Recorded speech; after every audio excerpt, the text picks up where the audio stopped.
Welcome, Joey Scandizzo, to the podcast. Now, I'm excited to have you on for a couple of reasons. Firstly, you're a super nice guy. You're humble. It's not for a haircut because I can't help you there. You're not trying to get a free haircut, I didn't get a free. Well, here's the funny thing, and this is why. So it's funny how, like, you always think of somebody, and here we are today. So I used to live in Yarra Street, South Yarra, and you know that where that is very well. So at the end of my street was Toorak Road, and right across the road when I used to come there was the salon Joey Scandizzo, and I used to see it. And I go, you know, Italian name. You know, I don't need to ever go in there, obviously. But, you know, you kind of look in and you'd sort of see these glamorous people and all this stuff going on. And I wonder who this guy is. You know, I wonder if I'll ever meet this Joey Scandizzo. I wonder if he's a nice guy. Because sometimes, you know, these hairdressers, you know, in you know, the snooty part of town, they're all sort of stuck up or whatever. And so here we are, we met. And just, geez, you're a nice guy. Mate, and you're down to earth. And, you know, obviously with a name like Scandizzo, you're Italian. Yeah. What part of Italy are the folks from? So my dad comes from a little town just out of Salerno called Rafrano. Yep. And my mum come from, in Torino, Settimo Torinese. So, yeah, right. Yeah, so two parts of the country. But, I mean, I've grown up with Italian family. So when you say down to earth, it's easy to be down to earth because you're told to be down to earth. Yeah. You can't be anything different, I suppose. Yeah. Did you grow up in a typical Italian home? Yeah, I mean, my dad came out here when he was about 15, 16 years old. My mum came out here when she was 5, so she did her schooling here. But, you know, we're an Italian family. We did all the, you know, the Italian stuff. We did the tomato sauce, the salamis. My old man had the veggie patch in the backyard. Yeah. We watched soccer. We followed Italian soccer, and we were a typical Italian family. We did the visiti. We did the whole lot, you know. So I was talking to a mate this morning about the visiti, you know. We used to go to each other's house. You don't see that much happen anymore, well, it doesn't happen. Nah. You know? And because that's where you learn, you know, as I talk about in the show, that's where you learn how to be disciplined because you'd get that, the death stare. Oh, you get that. And you know why the death stare doesn't work anymore? So you and I had that, right? So if our dads looked at us, we'd stop. Didn't even have to say anything. How old are your kids now? Mine 8, 6 and 4. Okay, so they're a little bit young to have, well, they might have, the oldest one might have iPad. Yeah. But the death stare doesn't work anymore because when you look at them, they got their head buried into the phone like this. Yeah. So you know what our death stare is going to be when we grow up? We're going to have to take a picture of ourselves like this and text it to them. You know? But I go to the second part. So I try the death stare, it doesn't work, and then I do the scream. My old man used to have this scream on him or the whistle. So as soon as the whistle happened, you knew. Yeah, right. And I've got a mate of mine who's an Aussie bloke actually, and he's got the whistle as well. And we ski a fair bit down at Mount Buller, and he can whistle from any part of the mountain, and you see his kids just jump and just go straight to him. I haven't got the power that he's got, but he's done it well. The whistle, the whistle. Do you remember when you were at the VCT, and do you remember when it was time to go? Because your old man would put his hand in his pocket and start jiggling the keys. That was like, let's go. I know, the best was rocket. I remember going home, but I always remember actually going to the house. I remember me and my brother would be in the back seat of the car, and my mum would always turn around. You always say it in your show, telecomando. You know, that word used to always come out, and you'd cop it every single time. So, and you'd always go home, you'd cop it ear bashing the whole way home. Because we couldn't control ourselves. As much as you try to be nice and you think, we can't misbehave, you see your cousins and things would turn upside down pretty quick. Yeah, we had this one great auntie, I can't remember who it was, who had a bung eye. Right? So my mum would say, te raccomando, don't look at a bung eye. Non ci va dare l'occhio storto in Italian, right? And you get there and you go, well, which one's like a bung eye? Both bung, like which one? It's so funny. Yeah. Anyway, so you're married to Jane Scandizzo, who was on Yummy Mummies. Is she still on Yummy Mummies? No, well, that finished probably 5 years ago. So yeah, it finished. Oh, yeah, right. I mean, it finished. They finished recording. I mean, it's still on Netflix. She still gets pulled up in the streets, and young kids are always, you know, asking her for a photo and asking her advice. But yeah, we had our first child, and then when we were having our second child, they asked her to be part of this show. She wasn't sure about doing it, and then I said, you know, what have you got to lose? She was at home. She wasn't really doing a whole lot at that stage. So I thought so it gave her an opportunity to do something, and she enjoyed it. It's been a great thing. So I think they did 2 or 3 seasons, and it was here on Channel 7, did well, and then hit Netflix, and that's when it went boom. Yeah, I got a friend of mine, Eva. You know Eva? Yeah, Eva, yeah. I'm actually cutting her hair tomorrow or the day after. Oh, that's right. She said that. Yeah, because she's going to be a guest. Yeah. I think she's actually coming on tomorrow. Yeah, right. Yeah, after the haircut, she's coming here.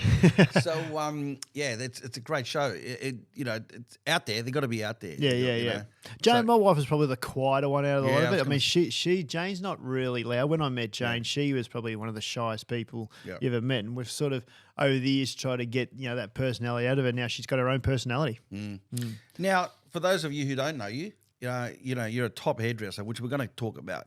How you got there and what you do exactly. But sometimes people would say to me, "Oh, you might know my cousin Maria, she's the hairdresser." I go, well, that narrows it down.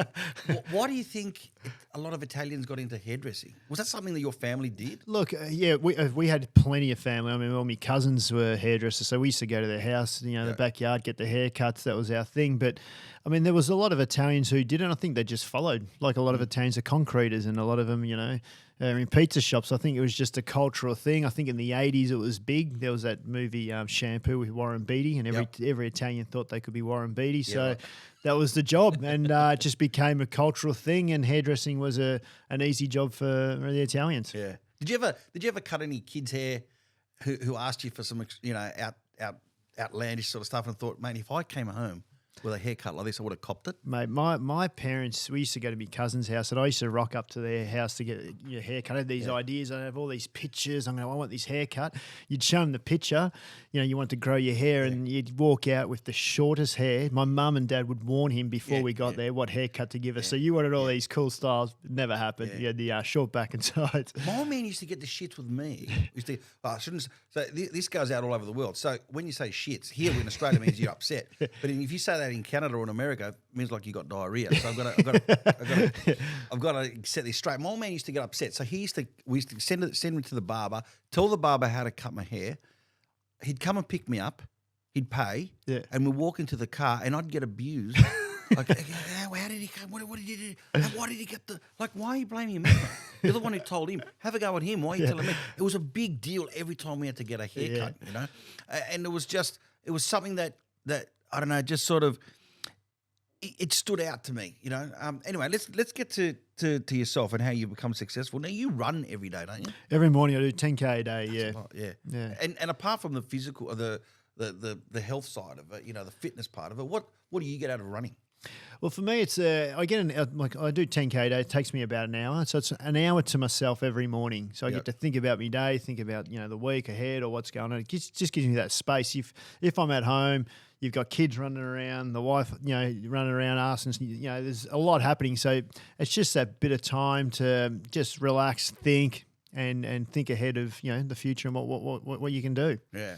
Now I didn't know you. I mean, I've only just sort of recently met you, and was sort of seen each other at a few places, this and that. I think we probably talk more on Instagram than anything else.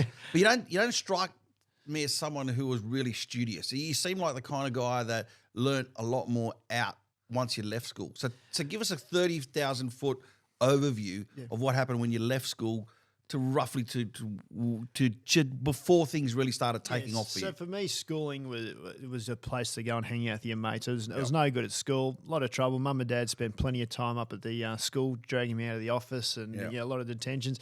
I wasn't a troublemaker in fighting. I was just cheeky. Cheeky kid who was always easily. In your report, you used to always see distracts others and easily distracted. Every report said that. So. And it got to the age of year 10, and then the teacher said, look, your son's not going to make it at school. You better find him a trade. So I said to me, oh, man, I've got to go find a job. So a couple of mates, one was doing plastering, rendering. So I went there. We lasted half a day. Someone had to go get the lunches. I went and got it, never came back. Tried carpentry. That wasn't for me. Yeah. And then it was my old man said to me, why don't you give hairdressing a go? I said, hairdressing, my old man. And I thought about it.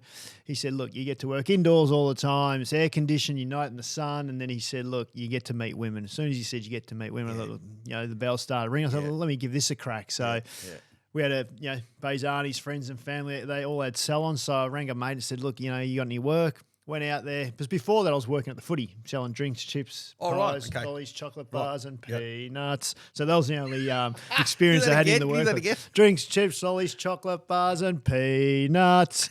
So I used to walk around with the 20-kilo box full of chocolates and ice creams or whatever it was. And mate, you couldn't do that job now. Your work cover, you'd be on workers' comp carrying those 20-kilo boxes. And being Italian, you'd be double work cover. Yeah, double comp. Yep. So I gave hairdressing to go work for a mate's old man. He had a salon out in Bentley, and I enjoyed it. It was a job. I was working with women, And it just got to a point where I went to a hair show. They used to have these hair nights down at the Palais Twister back in the day. And there was the great Edward Bill, who was, the hairdresser at the time. He was a good-looking rooster, and he was talking about photo shoots and shows and all these different things hairdressing could do for you. And at that stage, I only knew that you cut hair, you washed hair, and you went home. So I didn't know a whole lot about the floor. Yeah, sweeping the floor and rinsing perms. And I didn't really know a whole lot. It was a job and I enjoyed it, but I didn't know what it could do for you. Can I ask you, when you were doing that though, when you were doing that sort of, starting out, because it was in East Bentley, what? East Bentley, yeah. What were you thinking when you were doing that? You were thinking, mate, geez, I don't know, is this for me? Or were you thinking, I can do this better? Look, I thought it was a great job. The good thing was I had a mate who worked with me, and we were just having fun. So we used to go to the beach in the morning, we'd go to work. It was more hanging out with your mate. It wasn't really a career for me at that stage. But the turning moment was, I was at the Palais. Edward Bill spoke about what hairdressing could do for you. And they had a hair show that night, and that's what really opened my eyes up. And I sort of, a light bulb moment. I thought, well, I can actually make something of this. So I started doing some research on some salons. What are some good salons out there? And there was a salon out in Glen Waverley, which was Rock Ebony at the time. They were a single salon, and another one, Simon John. And I rocked up to go to an interview to Simon John, but while I was waiting, I was early. There was the Rock Ebony one, and I walked in there, and I said, "Look, did you guys take resumes?" Bloke walked over who was the owner, and he said, I'm Tony. He was an Italian bloke. And he looked at me and goes, you Italian? I go, yeah. And he goes, well, you start tomorrow. So I said, do you want my resume? He goes, I don't need that. And that was the salon that I started at. Rock Ebony was the driving vehicle.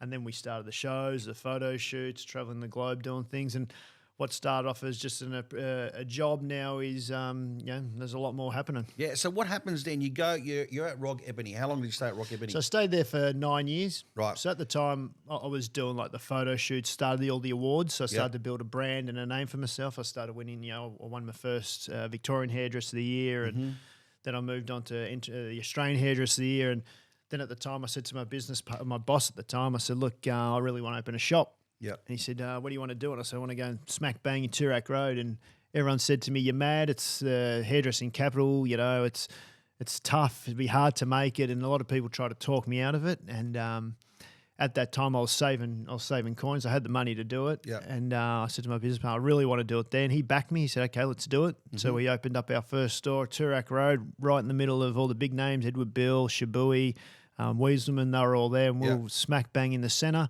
Is that where the current store is now? Current store, yeah, right. It's our flagship. Yep. And a lot of people said you'll never make it, and I had that driving force. I really wanted to be successful at what I did, because at that time I was going for it. Like I was doing the shows and the fashion weeks and the awards, and I was giving everything a crack. Yeah. Now we're gonna focus on that in a little bit, but I just want to step back a little bit, just because I want to know that transition between Rock Ebony and when you first opened So you were at Rock Ebony for 9 years. What were they doing? Were they doing some out there kind of stuff because you won Hairdresser of the Year 2010, 11 and 12, right? Yeah. 3 years in a row. Yeah. Were you working for them when you won all those three awards? When we first started, Rock Ebony was they weren't really doing all the awards, and they'll start like I was going out to these smaller awards and entering on my own bat, and they were supporting me, so they were behind me, right? Yep. But then what happened was, I was sort of driving, then all the other teams started getting involved, and we started to create this culture of these awards and competitions, and we sort of built a team, and we were a powerhouse. Right. At that stage, we were in Glen Waverley, Mentone, in the southeastern suburbs. We were making noise, but I really wanted to hit South Yarra. That's where we wanted to go. Yeah. Now, you've said before that you're not one of the most talented hairdressers, but you work hard. No. What's a talented hairdresser? What does that look like? Some people are just naturally gifted. They can pick up hair and just get a brush and make things and do it easy. Right. So some people have just got the gift, And there's some people that it takes work. You've got to actually train. You've got to practice. You've got to go over it and over and over it. So you've got to put time into it. So I was that type of person where I sort of I was good at what I did, but the more I got better was the more time I put. So the more time and energy I put and thought I put into my competition work, my hairdressing skills, I actually had to train. So it didn't come. It's like a footy player. You got some gifted players who just got natural ability, natural talent, and they didn't even need to train. But then you got the other guys on the other hand who just train. They become a beast, and then they're a superstar at what they do. I had to be that person who had to train. Yeah. Now, what is involved? Like what did you have that won you those awards 3 years in a row? What? I think the passion, the drive. Yeah, but like I'm talking about like, you know, did you come up with a style? Was there a? Oh yeah. So what do they? How do they judge you? What it does, it it comes on two sides. So one side, you've got a submission of all the work you've done throughout the year. So you've worked on Fashion Week, you've done shows, you've done events, you've been part of charity events. It's like like you got to build up who you are as a brand. Then you've got to submit a collection. So there's 6 photos you got to create. So you work with a photographer. You've got to come up new designs, new looks, something inspirational for hairdressing. So you put together a collection. So that's what I was skillful at. So I had a good team around me. I surrounded myself with one of the best photographers, makeup artists, stylists. We had a great team, a solid team around us. But then on the other side, I had the drive and passion to do all the other stuff as well. Like I was traveling the globe doing education, training people all over the world. And is this through Rock Ebony? Yeah, most of all, you're working for brands at the time. Right. So you had the Wellers who were big at the time. I was doing stuff for Sebastian, which is another brand, did stuff for American Crew. So these guys were flying me to all parts of the world, and I'd bring the Australian skill, what we did, to them and train them in all our stuff. So they start showcasing you, saying, hey, guys, you're going to see the Australian hairdresser of the year. Yeah. This is what he does. Exactly. Wow, like so we'll go to Jordan, we'll go to Cancun, we're going everywhere. Like I've been to. Were you married at the time? I was single at that time. Yeah, wow. Yeah, so I had, sorry, I didn't mean that. Sorry. It was. Oh yeah, geez. Oh, that would have been, It was a great life as a young single hairdresser. Well, you're rock and rolling it now, right? Yeah. Well, at the time, you got to think. I mean, you rock up to these hair events, and some of the events would have 1,000, 2,000 people. Now you got to think 90% of those people were girls. The last 10% would have been blokes, and out of those blokes, maybe 50 to 60% were batting on the other side. Yeah, yeah. So I had a field day out there. So I was it was like Elvis. So I thought sometimes I'd go to a show and I thought it was Elvis, but next morning you'd wake up and go, geez, I'm not. Well, that's exciting, isn't it? It's exciting stuff. Now, I want to talk about your business acumen for a little bit here but before we do, give us the stats. How many employees? How many salons? What have you got? So now we've got about... Just quickly, there's about 12 salons with roughly about 150 staff. And then we've got a hair care brand called 11 Australia, which is a global brand in 35 countries. So that's where my core time is spent on, is the brand 11 and the salons. Now, all your salons... Now, with your salons, you've also got King's Barber, is it? So King's Domain. So King's Domain. We've got hairdo, blow dry bars, Uber Salon. In all my businesses, I've got a partner. Right. So, and even in my flagship, I've got my brother and another guy, Joseph, who helps me along with all of them. Yep. But we have a partner, an investor who's part of that business. We just find that model works well for us. So we help them set it up, mentor them through it, and they run the day-to-day, and we meet with them like on a monthly basis, and we're on the calls, daily every few days talking business. Yeah. Now, what I find really interesting about your business acumen. Let me start that again. What I find interesting about your business acumen is that you haven't been to a business school, right? You haven't done any of that kind of stuff. What it seems to me that you've done is you've gone out there, you've been yourself, you figured out what worked, you reversed engineered it, found what you did, and kept on doing it and building on that. Am I right in saying that? I think it just worked organically. Like we didn't go out there from day one. I set my first shop up in South Yarra, the flagship. I never thought I was going to have 12 salons and a brand that's global. Like, it just happened organically. You build your team grow. They need an opportunity, so we create a vehicle for them, an opportunity. We create a road path for them. So it's not always what's worked for me is it's never just always about Joey Scandizzo. It's about everybody. Everybody has to have an opportunity. So for me, I've got Aaron, who's my business partner, who runs King's Domain, Marie, who runs Uber Salon. We've got the hairdos. There's always partners involved, and they're creating their opportunities as well. So if they've got nothing to strive to, it's not going to work. They've got to be happy. They've got to have a roadmap for themselves as well. So how many employees then? We've got about 150 now. Wow. Yeah, that's just in the salons, and then we've got for 11 we've got distributors, reps.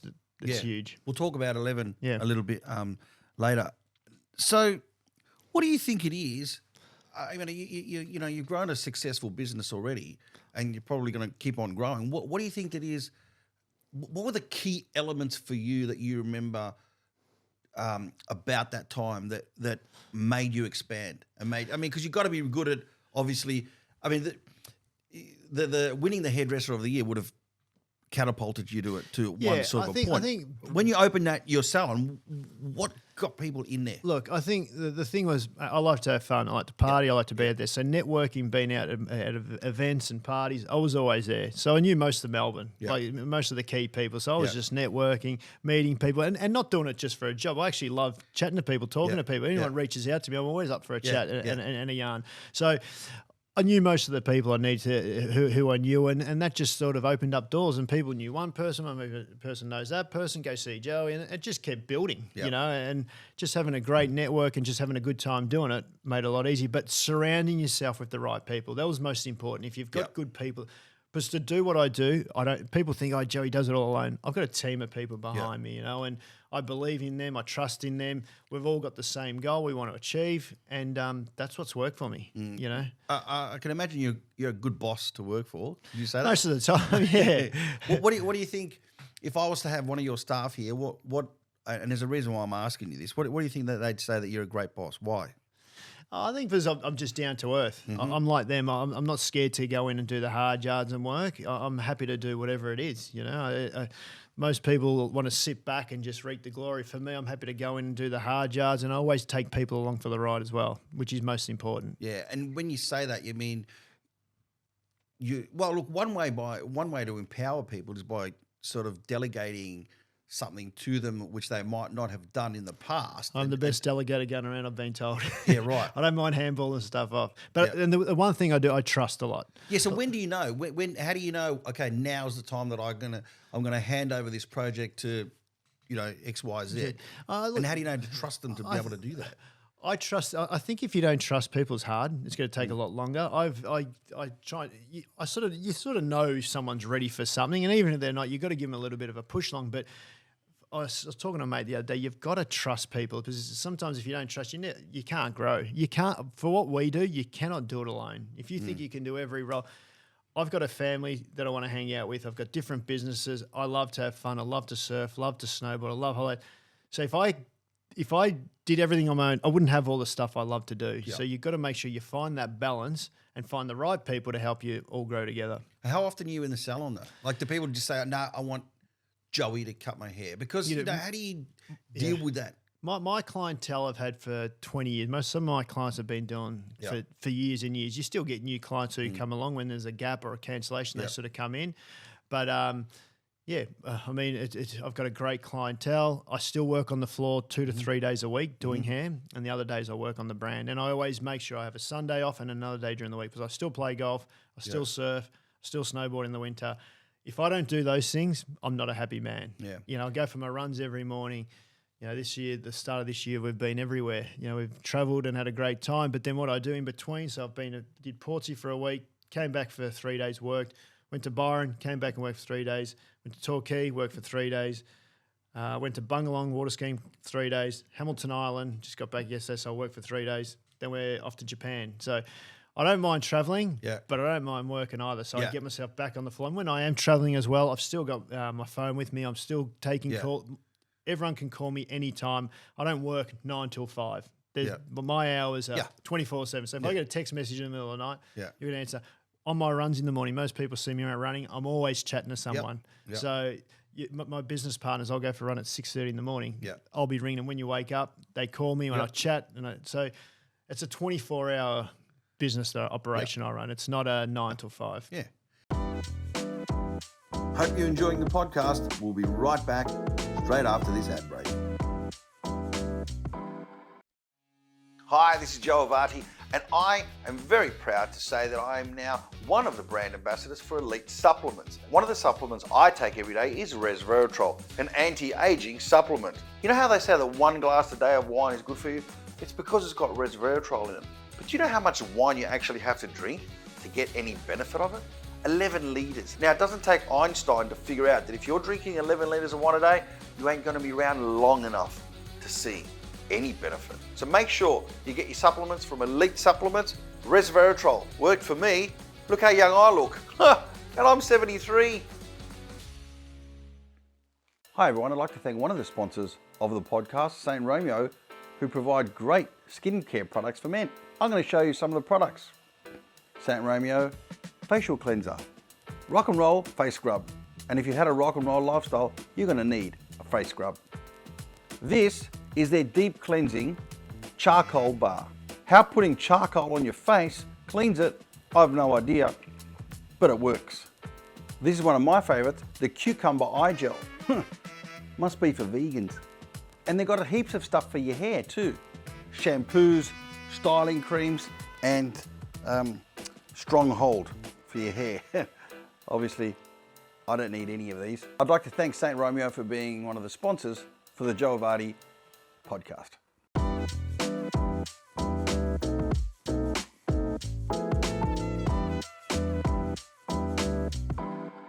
One thing that I really liked about the way you run your business is that I believe once you said that for you to be successful, you have to have other salons also being successful. Yeah. Now, I like that kind of a model. So explain to us the thinking behind that.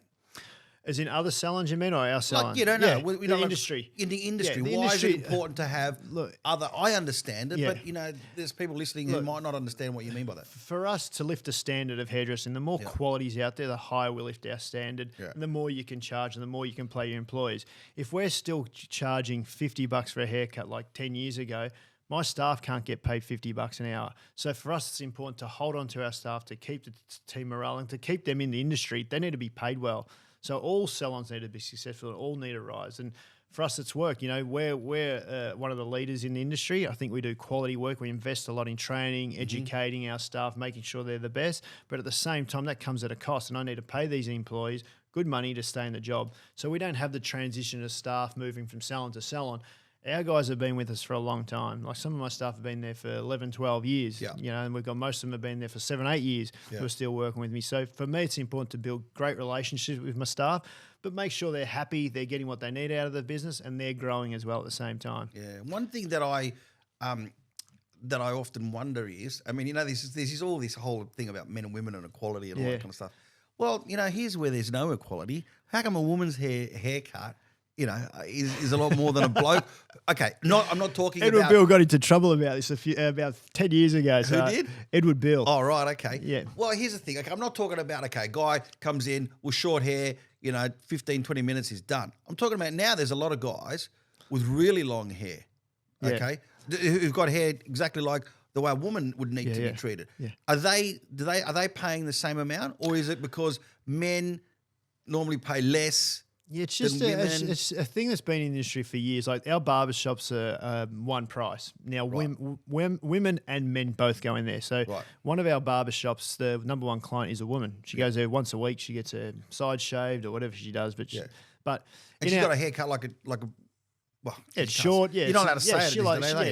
She likes a fade, and and it looks good on it. It suits her. In the salon, a women's haircut normally it's a shampoo, cut, and blow dry. Mm-hmm. The man doesn't have a blow dry. No. It's normally a shampoo and a cut. Yeah. So it just comes on time. So a women's haircut can take you 45 minutes to an hour. A men's is half an hour to 45. So that's the difference in the price. So it works on more time than actually whether you're getting a haircut or not. So all our timing in colour, it goes on time because our staff are all on wages. They're just all formulas and numbers that we've worked over the years, and it needs to work. If they can't charge that amount, they can't get paid that amount, and the business doesn't make the profit. Like at the end of the day, I got into business to make money as well. As much as I love what I do as a job, I like expensive things. I like good cars, I like good clothes, and I love to travel. I like to have a good time. Unfortunately, those things come at a cost. So if my business isn't successful, I can't do those things I love and enjoy those things. I'm not a happy person. I might not be a happy person. But the way it's working for me now is the business operates well. I've got happy people. It does a good job. I'm living the lifestyle that I want to live, and I'm enjoying life. Yeah. You know what I thought was really clever was how you circumvented that whole, differences in price, and you were having guys coming to your salon in South Yarra, sorry. So that kind of made you think outside the square and thought, well, okay, I've got all these blokes coming here taking up all this space, and it made you open up another store. So explain to us that, because that's really our cool. salon. We were one of the leading salons in Melbourne at the time. We'd won all the awards. We were booked every day. It's like we still are now pretty much, but we were booked, and we had cancellation lists of women wanting to come in who wanted cuts and colours, and they were on the waiting list, and we couldn't get them in. At the same time, we had, all these blokes come in who were paying less at the time, who were paying 75% of what a female was paying, even sometimes 50% of what a female was paying, who were taking up a lot of area space in the salon. I was travelling in the States, I went past the barber shop, which looked cool. I'm like, this is cool. And I just thought, I've got to bring this back to Melbourne. Across the road was a location which was perfect. I had a business partner, Aaron, at the time, who was leaving hairdressing to go do carpentry. He was in Argentina at the time. I rang him up and I sold him this dream of barbering, coming back to Melbourne. He was in Argentina and he saw it in Buenos Aires. He saw a barber shop and we're like, mate, this is a good idea. We come back, we grabbed all the men, we moved them across the road. Not all the men went over, unfortunately. They wanted to hang around the women. So we've still got some men who come to the salon.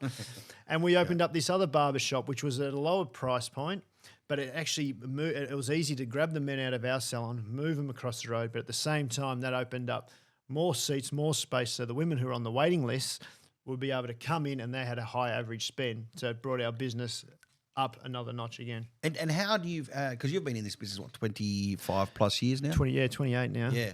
How has it changed in that 28 years? What has been some of the biggest things? I think the biggest challenge with hairdressing is it's hard to get staff. Right. Not many people want to enter hairdressing anymore. It's an industry on the decrease. It's starting to make a bit of a comeback. So for us, the hardest thing is they used to be able to get a haircut anywhere. So everyone used to cut each other's lunch. It used to be cheap. Yep. Now it's more of a people are charging like doctors now for haircuts. I mean, some haircuts are $250 for a haircut. For the women's men's haircuts, $175. They're 45 minutes. But $175 for men who've got long hair. Long or short, but that's at the top end. So we got staff who charge. Yeah, but what am I going to get for 175? If Not a lot. Not for a guy like me. But if I've got a bloke with normal with hair and it's like, why $175? Like the bottles of wine you got behind you. You got some bottles of wine here which you can pick up. Tia Marie, you could probably pick up that bottle for $30-40, and then you got a beautiful.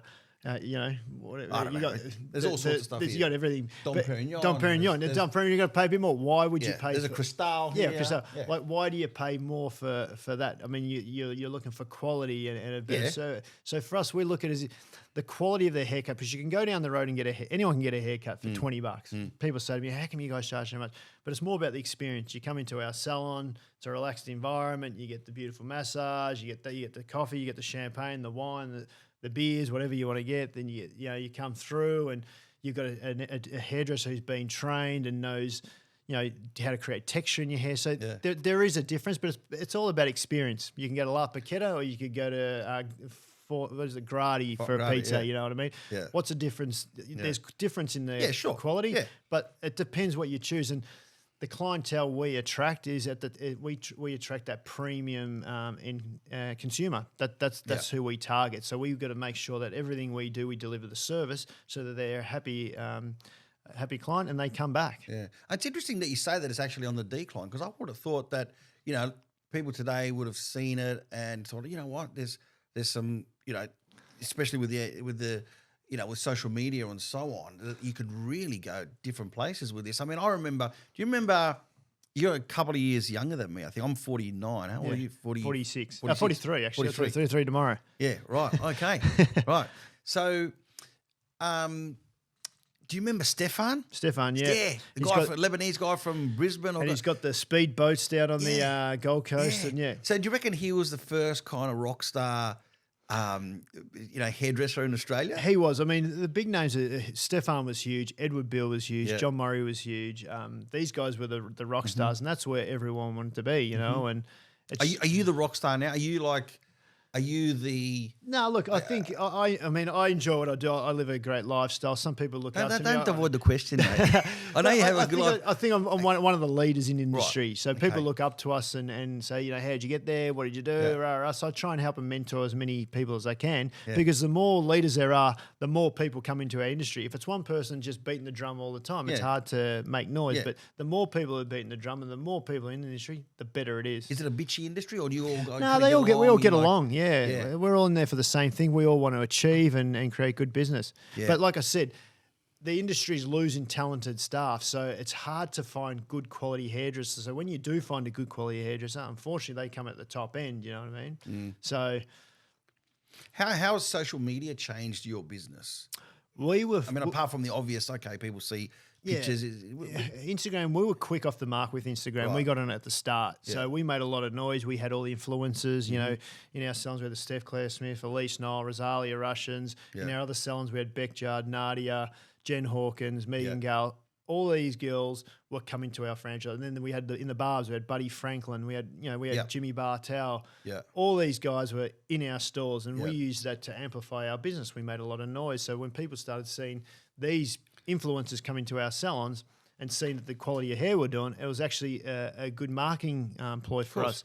And then, you know, we were doing a lot of it, and then hair salons started to catch up. So now social media is not what it was, you know, 5-10 years ago. So everybody's on it now. So you've now trying to find what can we do different. Yeah. You know, you see on social media, everyone's doing the same picture, the same wavy hair with the color. So you're trying to find different ways to attract and make noise to get that that client in. Yeah. A friend of mine went to the Gold Coast, and she goes, oh, you know, because she doesn't live there. And she goes, I went into a salon, which I thought, you know, I needed to get something done. I asked for something, and she goes, the hairdresser Googled it on YouTube on how to do this The thing. hairstyle. Is that prevalent? Look, I'll tell you, education now for training hairdressers, like we used to go and do shows, and like I was saying earlier, I was traveling all over the globe. I was country towns here, there, everywhere. I was going Ballarat, Bendigo. I was everywhere training. Now it's as simple as pick up your phone, you do a little how-to video, and that's how you learn. Yeah. And that's what most hairdressers are doing now. We don't have to sit there in a room training, teaching, sit in the car, sleep in accommodation. Those days are gone. It's all online training and education. Yeah. I mean, you've cut some famous people's hair. Now, correct me if I'm wrong, Elle McPherson, she was doing a show or something in New Zealand, and she flew you over to New Zealand. Now, I'm not being facetious here. Look, I'm sure that, you know, there were people in New Zealand who would have been capable of doing it. Yeah. And I'm serious when I say this. Why you? Why did she fly you? Why couldn't have? But there was no one in New Zealand. I think it's you build good relationships with people, and they've got trust in you. You know what I mean? And I've been lucky and fortunate. You know, Paris Hilton. Every time she comes to us, she'll get me out there. Lindsay Lohan, Ruby Rose. I've just built these great relationships over the years, and they entrust in you. Yeah. So, like, if you go through your phone, would you see Paris Hilton's number? See Paris Hilton's number would be in there. There'll be a few, but they're probably under different aliases. I don't probably have them written as Paris Hilton. But yeah, I mean, Elle McPherson on that New Zealand trip, I remember rocking into the room and we did her hair, and she was trying on different outfits, and she'd go to the other room, she'd come back out in this outfit, and I remember she wore this skin tight outfit, and I think she's how old would she be now? Do you reckon? I think she's 60, maybe. Mate, maybe the body, I was sweating. I just remember her walking out, and I've just gone, wow. And at 60, like just the way she maintains herself and. Just unbelievable. How does your wife deal with you? Because sometimes I look at your Instagram and I write to you in the middle of the night. I go, mate, you've got a good job, mate. I'm just looking at you doing all these models. How does your wife deal with it? Mate, I'm lucky. My wife's beautiful. I mean, I'll be honest. I'm lucky. So for me, she's always my number one, and you need somebody who trusts you, and if you didn't have that, you couldn't do this job. And I'm lucky and fortunate enough that I've got a wife who trusts me, and I wouldn't be stupid to ruin that. You know, I've just got a life that I get to live, and she lets me do most things. You know, I get to travel with my mates and do sports, and I wouldn't want to destroy that, because then I'd have to. If you had a wife who didn't trust you, couldn't go here, you couldn't do this, you couldn't do that. That's not living. No, it's not living. That's not living. Now, you also, I mean, sadly, recently we lost Lisa Marie Presley, but you cut her hair. Tell us about that story. Her daughter, the mum, the mum. Yeah, right. So, Priscilla Presley. Yeah. So she's been out 3 times now. I've looked after her. So first time she was out at the races. I got booked on a job, and then she came out for the Elvis thing in Bendigo, the gallery thing, and she had someone else do her hair, and she wasn't happy. And I got a phone call at midnight saying, do you mind coming to Bendigo tomorrow?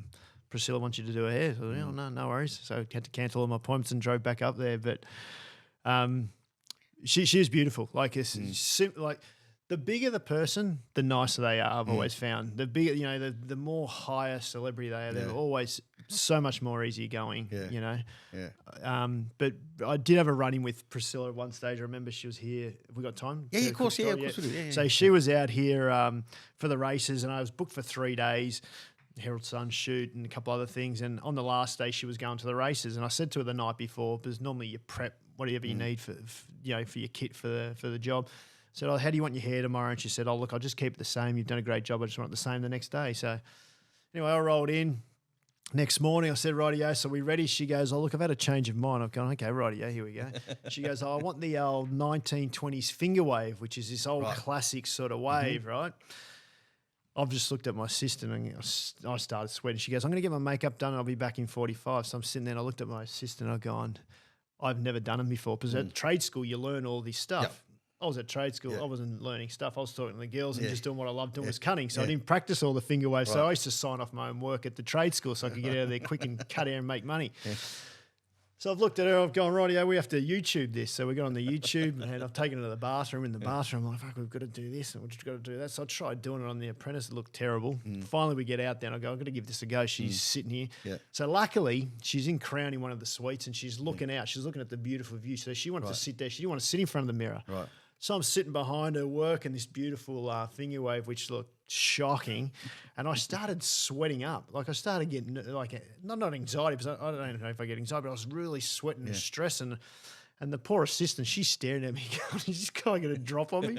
She's going, "You're all right." And she's looking at me going, "You're all right." And I had to stop. I go, "Look," I said, "Priscilla, I've got to go to the bathroom. Do you mind?" She goes, "Yeah, no worries." So I walked to the bathroom and I remember just walking in there, just got the towel and I'm just toweling myself, her towel, and just sweating. And I've gone, "I stink here." So I've got her perfume, sprayed her perfume, going. And then I said, and I just looked in the mirror at that time. I said, "Look, pull your head in. You can do this." I was talking to myself in the mirror, just going, "Fuck, you got to get out there. You got to nail this now." Yeah.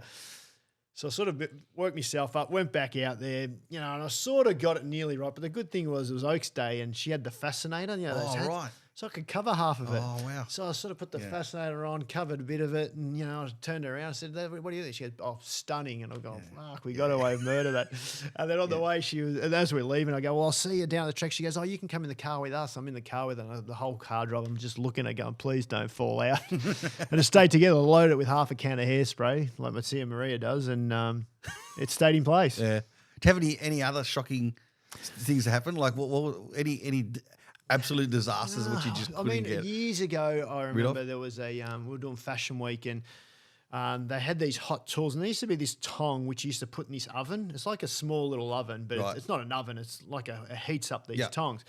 One of my business partner's sisters bought this tool, and I'll use that. So anyway, I put it in there. It's warmed up. I've gone and grabbed the model's hair, and I've just whacked it in, turned the hair around, and clamped it. And as I've gone to let go, the whole thing just burnt off. Like the whole curl, and I've just gone, "Oh, you're kidding me." And the worst thing is the smell of burnt hair. You can smell it from down the road. Right, yeah. So she's got everything all right. I go, yeah, it's all right. I just put it in my pocket, the hair.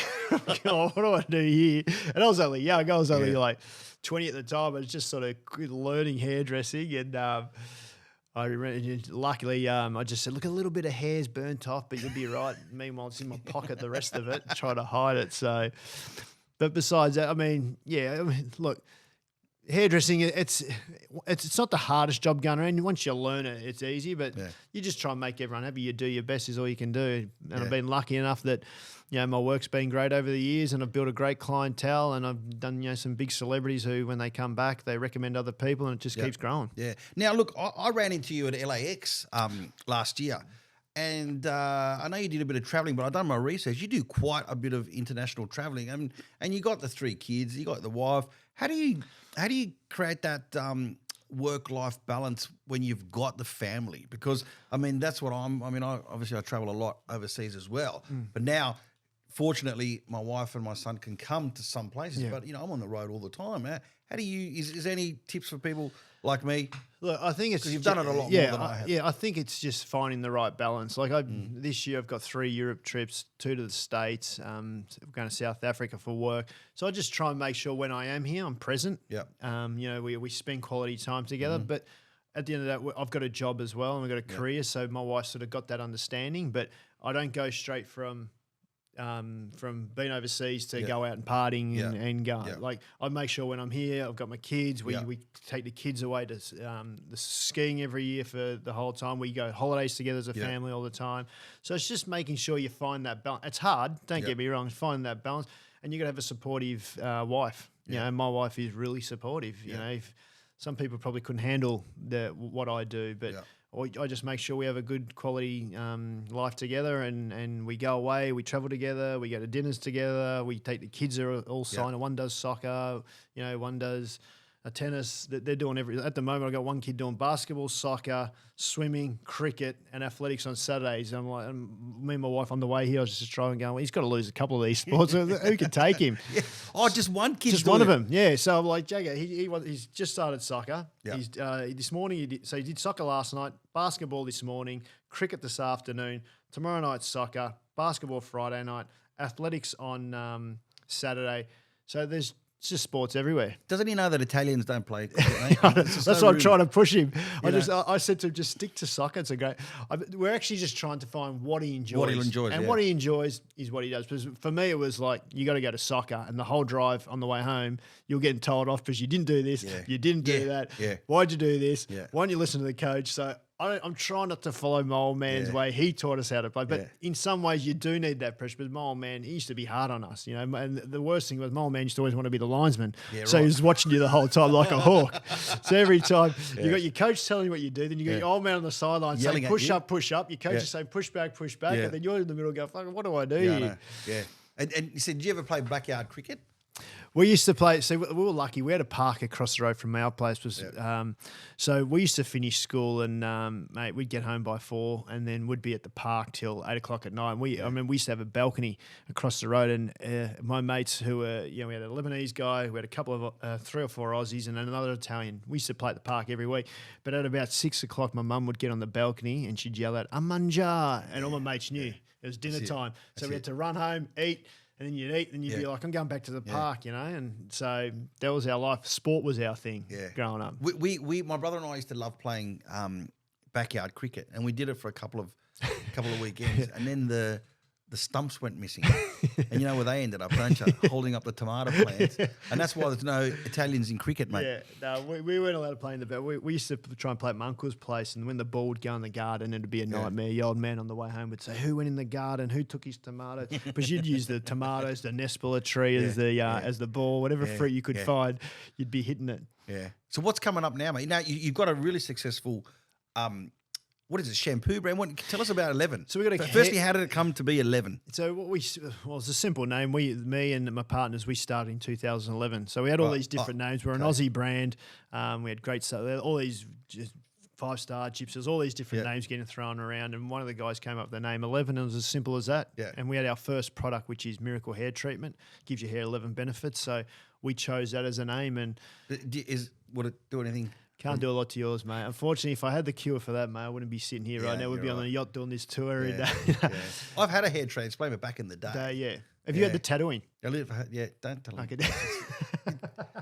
I thought it was in the contract not to say anything. I have had. Mate, I'll tell you what. I did some work in Turkey about. They're great over there. They're transplants, aren't they? Transplants, yeah, mate. And there's people walking around the street everywhere. And to be honest, if you're a bloke and you're losing your hair, the first thing I'd do is get on a plane. I've seen the ones that have been done here. There's 1 or 2 guys who do a good job here. I've seen some terrible jobs that have been done as well. But if you go to Turkey, that's the place to go. Yeah. Well, I got mine done in Toronto. Yeah. Right. But it was a long time ago. It was 2002. But back in those days, they were doing where they would cut you at the back. Yeah. Grab the follicles, and then put the 1s here, 2s, 3s, and 4s. You know, and now they're doing like 4,000 or 5,000 at a time. Yeah, it was about that. But I think there was like 800 grafts. But I think that in Turkey they do like 4,000 to 5,000. 4,000 to 5,000 grafts. Yeah, I think you can do 4,000 or 5,000 per time. Per time, and you can go 2 or 3 times. Yeah, yeah. But I've seen people 7, 8 months, a year down the track after they've actually had it done. Mate, it works. You've got Hollywood hair. Mate, I'm telling you, it works. I'm telling you, if I ever like for me going grey, I don't mind. Yeah. I'm happy to go grey. Yeah. Losing my hair, I've had long hair my whole life. I've always want to have long hair. But yeah, I'd be on the first plane to Istanbul and checking myself in. Yeah. So tell us a little bit more about 11. What sort of a range do you So have? we're a hair care brand, so we do shampoos, conditioners, and treatments, and we have all styling. So we do men's styling, ladies styling. We do some body care, so we do moisturizers and hand and body washes. It was a brand we started with one product, which was Miracle Hair Treatment. We had reps on the road selling that, and it just built to a wet line. And we started just in Australia, and then we grew. And our first internet, besides New Zealand, was our first. We got a phone call from some people in Iceland wanting our brand. So we did that, and then it just evolved, and now we're in 35, 36 countries. Amazing. And all over North America, Canada. It's doing awesome. Yeah. Yeah, but it takes time. It's a course it passion does. of mine. Like, you've got to have that passion. Like, I work pretty. People say I love hair, and I loved hair for many years, and I still enjoy doing hair. But my real passion now is working with chemists and creating hair care. Do you have your own in-house chemist, or you got to sort of contract it out? We contract it out. So we're with different manufacturers at the moment. We're in Italy last year.